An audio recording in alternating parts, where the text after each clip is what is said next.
much, and thank you for the invitation to speak today. It's lovely to be here. I'm Sana. I'm an associate professor in the Department of Psychiatry up the hill in Oxford, and I lead a group called the Heart and Brain Group, and our work is really centered around understanding dementia risk, using that information to predict dementia risk, and then using that information to see how we can reduce risk in the population.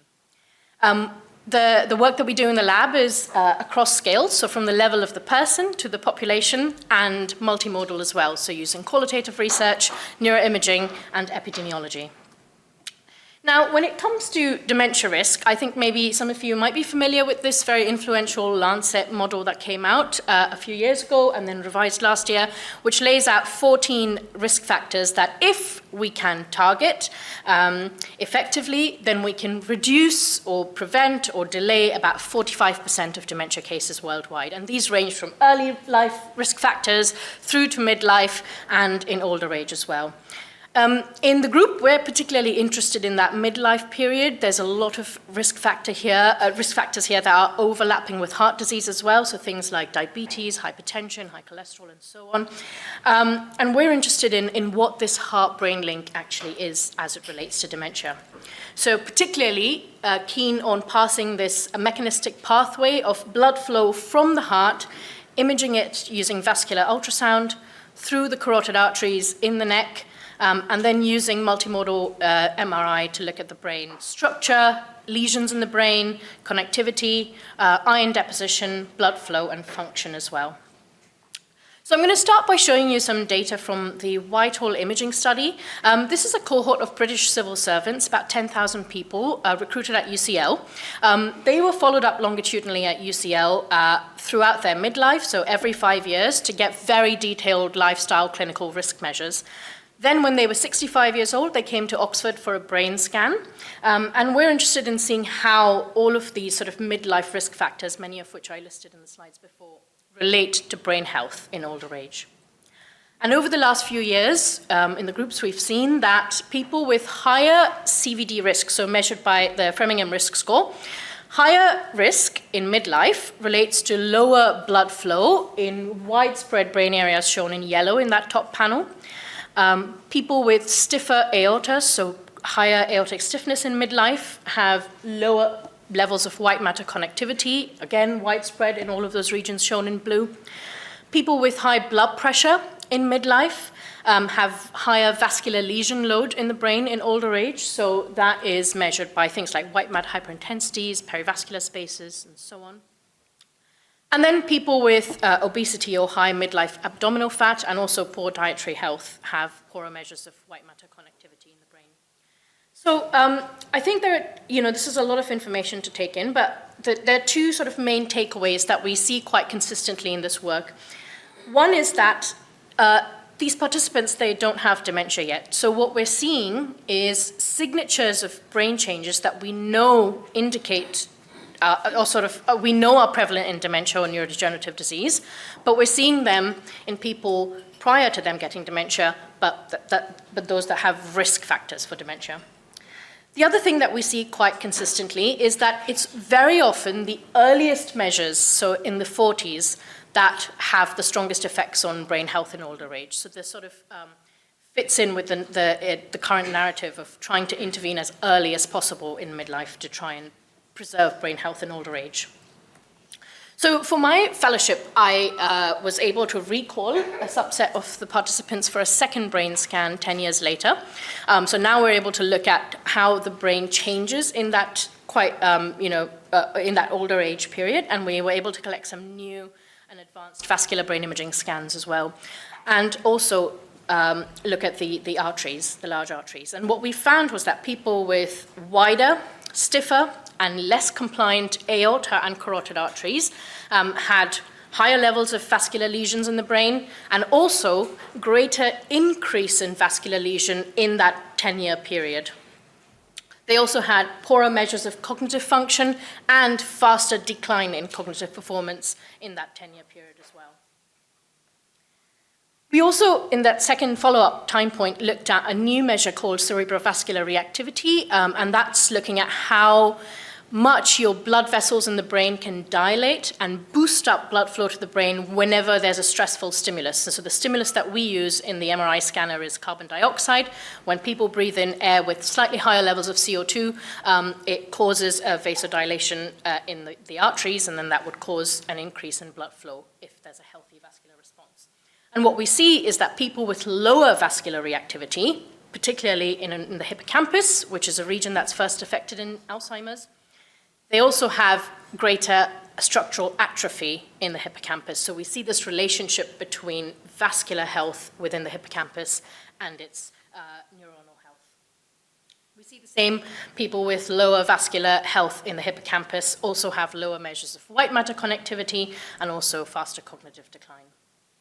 So to sort of summarize some of what I've said today, we've shown links between various midlife risk factors, particularly those that are vascular in nature, cholesterol, high blood pressure, and so on, and how those can relate to aortic and carotid health, how that can then relate to brain structural health and cerebrovascular health, and then eventually cognitive health as well.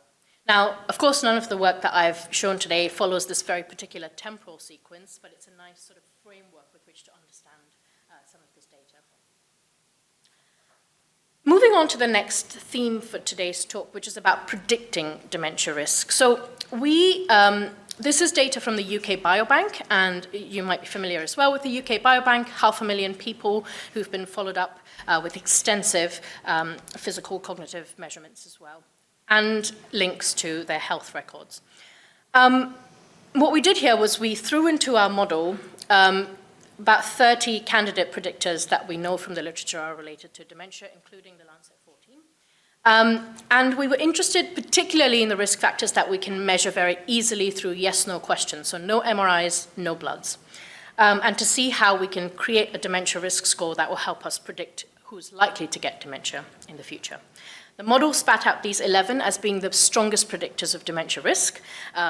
And it's interesting because we know that dementia prevalence is higher and women are at a higher risk of getting dementia, but we see male sex as coming up as a risk factor here. And I think likely what we see in the biobank literature quite often is that there is this comorbidity, like we've heard from the talks this morning. The prevalence of diabetes, stroke, hypertension is higher in males, so there must be an interaction there. So what we've created a score called the UKB Dementia Risk Score, the UKB DRS. That's the accuracy with which it predicts dementia there in the graph. The first one is UKB DRS. The second set of plots is the score, which also includes your ApoE genotype. ApoE4 is the best established risk factor for Alzheimer's, so if you have that information, you can throw that into the score as well. The blue bars are the performance of the score in the biobank, and the orange bars are the performance of the score in our external validation set in the Whitehall cohort, just to sort of test that the score that you develop in one population actually works well in another population as well.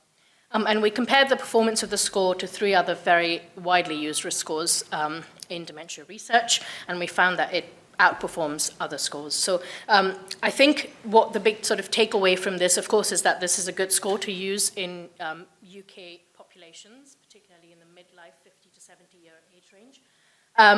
But however, we shouldn't be relying too much on one risk score, like if you are looking to screen people for clinical trials, research studies, sort of tailoring your entire study to rely on one score can be a bit difficult. As you can see, scores don't often perform very well out of sample. So if you follow the link in the paper, this is the sort of template that you'll see where you can plug in your yes or no answers to all of the risk factors that we have there, and then it spits out your likelihood of developing dementia in the next 14 years. And you can see that that risk changes significantly as you get older. Moving on to the third theme about reducing risk. So this is a tricky one because we've done some qualitative research studies talking to people about, their awareness of brain health, awareness of how to maintain brain health. And this is what one of our participants said, which is, I take my brain for granted. I wouldn't even know how to start taking care of my brain.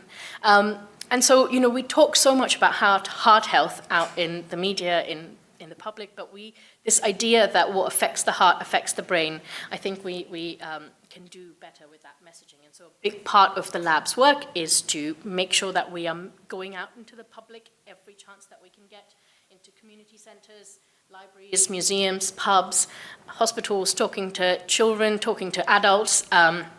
And I've had some wonderful opportunities to go into Parliament and speak to informing health policy as well in the House of Lords scientific hearings. And so it's been fantastic. And I cannot advocate enough for making sure that we are going out into the community, out of our labs, out of our clinics, and seeing how we can get the word out there so that we are making sure that the messaging out there is reliable and consistent and from trusted sources. And I try also to make sure that all of the data that I've shown today, we've worked with press officers in the journal and in the Department of Psychiatry to make sure that the word is getting out there as widely as possible. I want to spend the second half of this sort of talking a little bit about how we can think beyond the framework that I just presented to you today. So current lifespan models of dementia, like I said, suggest this midlife period as a critical period for intervening. So let's modify your blood pressure, let's exercise more, let's cut back on smoking, let's look at our cholesterol when we're 40 to 65.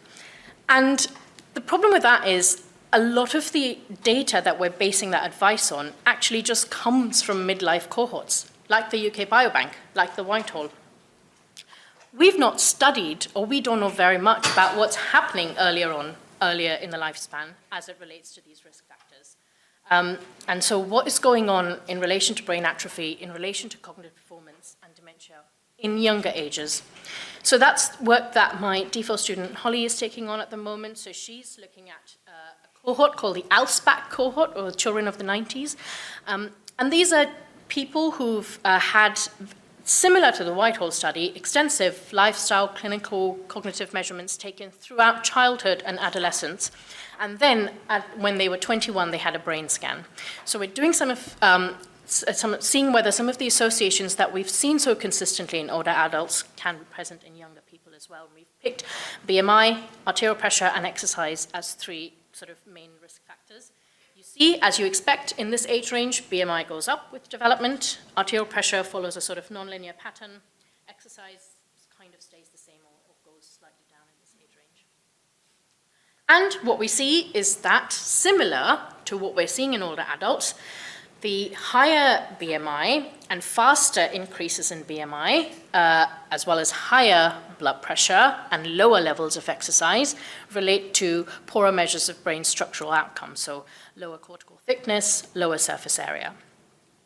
Now, it is difficult to tease apart at this age range what brain development is versus what brain aging is. It's a tricky thing to tease apart, but we are seeing signs of what we see in older adults in teenagers as well with these risk factors. So just something to pursue going forward.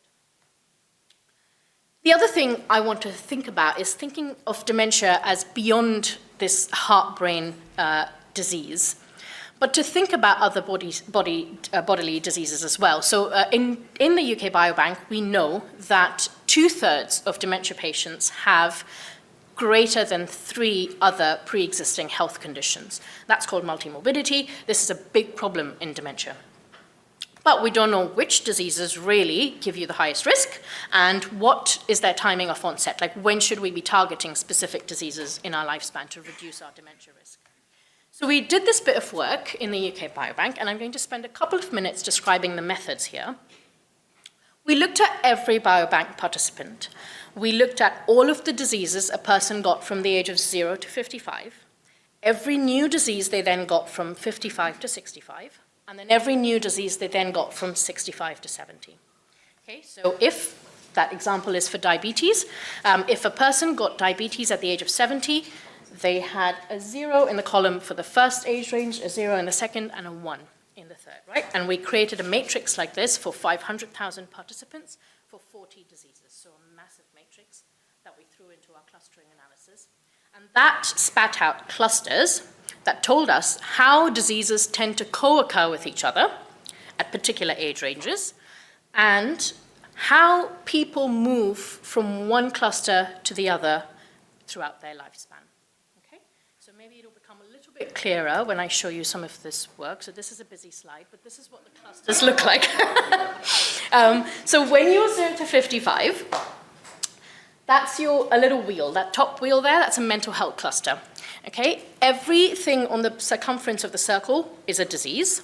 The diseases are color-coded by their ICD-10 classification, so purple, mental health, red, cardiovascular, yellow, metabolic conditions, and so on. Okay? The lines connecting them show you how they co-occur in the population. So bright lines, yellow lines, that's what you're looking for. That first cluster there, it's a mental health cluster. So people in this cluster, they tend to have diseases like, or disorders like anxiety disorder, depressive disorder, stress, and so on co-occurring in this age range. You have a neurovascular cluster, which is characterized by people who have things like stroke or TIA.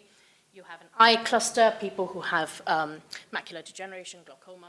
You have a cardiovascular metabolic cluster, people who have heart disease and lipid or metabolic conditions that co-occur with each other. The important thing is that they are coexisting. You have a load cluster in which people don't tend to have more than one disease. So we're really interested in the people who have 2 or more diseases co-occurring. Similar clusters appeared for 55 to 65, 65 to 70, and then we were interested in which cluster gives you the highest risk of dementia.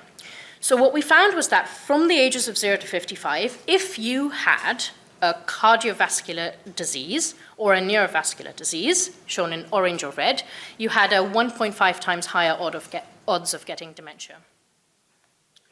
But that changed as we aged. So between 55 to 70, getting a mental health condition, shown in purple, is what increased your risk of getting dementia.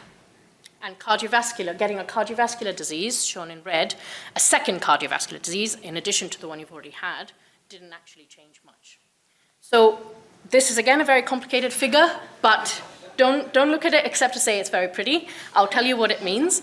All we're saying here is this is how people, the 500,000 people in Biobank, moved from one disease to the other disease cluster throughout their lifespan.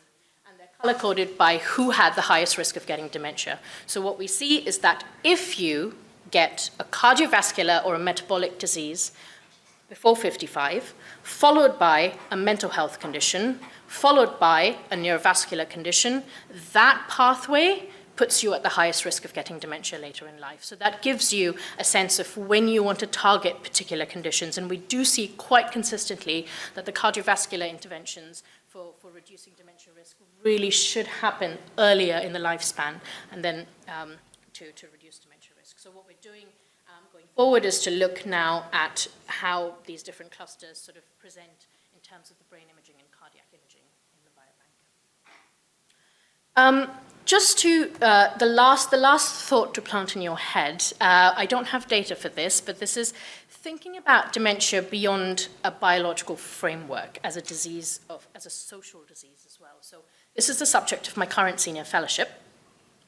We know that the UK population is getting more diverse. So we have South Asian adults who are the fastest growing ethnic minority group in the UK. However, our dementia care systems, our prevention systems, our treatments, they're not catering to this changing demographic at all. So we know that South Asian adults remain at a higher risk for a lot of those multimorbid conditions that I just presented. And they are diagnosed much later for dementia in the clinic. They're also very grossly underrepresented in dementia research. So if we want prevention policies that will actually serve people who are struggling with this disease, we need to make sure we understand why these health disparities exist and how we can actually effectively mitigate them. Telling someone to go and exercise if they don't have access to exercise or the means to exercise is not an effective prevention policy. So what we want to do in this study is to particularly focus on South Asian adults. This is a very early days. It's the first year of the fellowship, so this is going to go on for the next few years. But we're interested in this relationship of not just biological risk, so not just the diseases that I've talked about throughout this talk, but also systemic barriers to healthcare, stigma in communities, stigma in clinics or institutions, racism, economic inequalities and wealth shocks, and what that can do to dementia risk, and then how we can use that information to guide sort of inclusive care policies. And this is not just born out of thin air. There's a lot of data to support this, this sort of move. The Lancet risk factors that I put out, there have been a couple of papers that have come out more recently saying we should be throwing in risk factors into this prevention model that are social drivers of disease. So this first study, they looked at the same risk factors, or 8 out of the 14 risk factors, in 4 different regions. And they found that the contribution of risk to to dementia depended on the geographical region that they looked at. So for instance, there are probably greater benefits of targeting education in India than in European countries. Social isolation doesn't seem to be a big problem in Latin America as it is in European countries. Things like hypertension are probably better targeted in Latin America, for instance. So then you look at that study where they added new risk factors to the model. Specifically, they added childhood poverty, they added income inequality, and they added wealth shocks. And they found that the prevention potential of this list was not just 45% of cases that can be prevented, but 65%. So you do see a drastic increase in what we can be doing if we start thinking about social drivers of disease as well. So I will stop there and just say a massive thanks to my lab, the Heart and Brain Group, who are just a phenomenal bunch of people, and then my funders and collaborators in Oxford as well. Thank you.